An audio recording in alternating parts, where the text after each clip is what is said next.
What's up guys and welcome back to the channel. Today we've got some very interesting news regarding Sony and Rockstar Games partnership for Red Dead Redemption 2.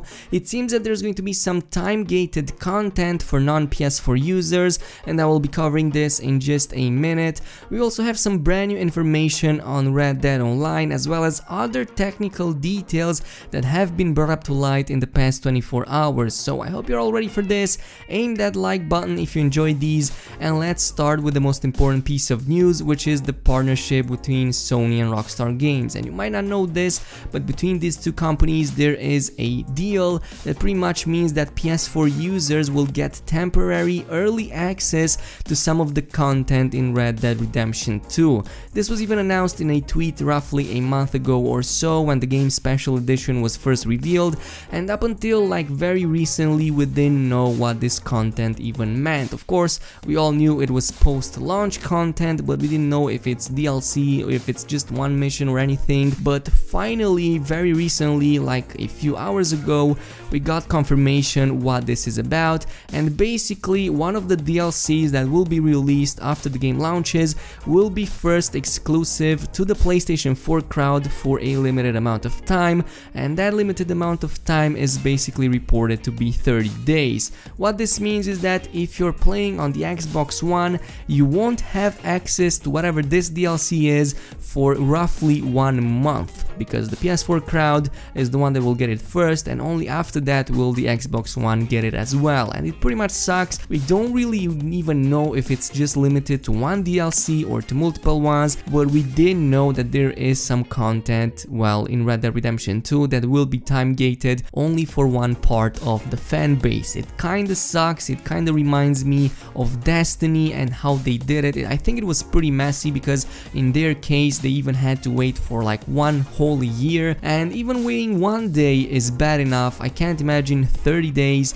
It feels pretty bad, but yeah, this deal was like since forever. Ever since this game was even announced, it was also announced that there is an official partnership with Sony themselves, and we even saw this partnership going in full effect very recently with the bundle that contains a PS4 Pro and a copy of Red Dead Redemption 2. So pretty nasty stuff in my opinion. I just wanted to bring it to you guys. If you're playing on the Xbox One, you're going to have to avoid some spoilers for a whole month, not be able to play some of the content for a whole month, and I'm not really sure how big it is. Hopefully it's not really that important, but if it's like a full DLC with a lot of content in it, a lot of story, then it's pretty much going to suck. Speaking of the bundle, we also get a few more details about Red Dead Online player limit, and it seems that it's pretty much similar to how it is in GTA Online, and there is a maximum of 30 players that will be able to play at the same time, plus 2 which are reserved for spectators. So this is pretty much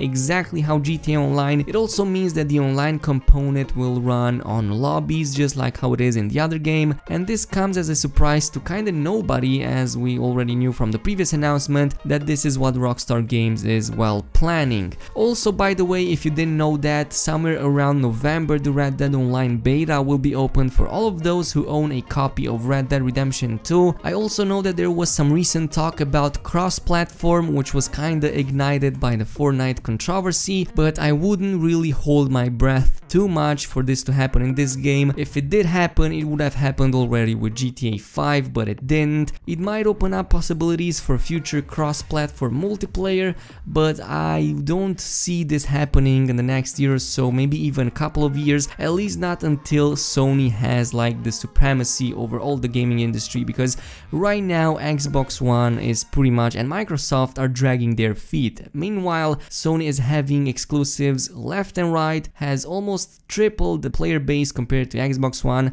and yeah, it kinda sucks. Up until they're brought up to their knees, I don't think they will budge too much. Finally, we also have the actual file size of the game, and you know this already if you saw my post yesterday, and this was spotted by somebody after the recent PS4 bundle screenshots were posted. If you check the back of the box, it's mentioned over heard there that the game requires at least 105 gigabytes of storage, and that is absolutely massive. This officially makes Red Dead Redemption 2 the largest game to date, beating even Call of Duty Black Ops 3, which held the previous record of 101 gigabytes installed data. It's also almost double the size of GTA 5, which was already huge in itself with 65 gigs, and the size will probably increase even more once DLCs start rolling. So yeah, this was all the news we had today on Red Dead Redemption 2. Don't forget to aim that like button and subscribe to the channel if you enjoyed this video. Also comment your opinion down below, especially on that deal that Sony made with Rockstar Games. And yeah, I will see you guys in the next one, so peace out.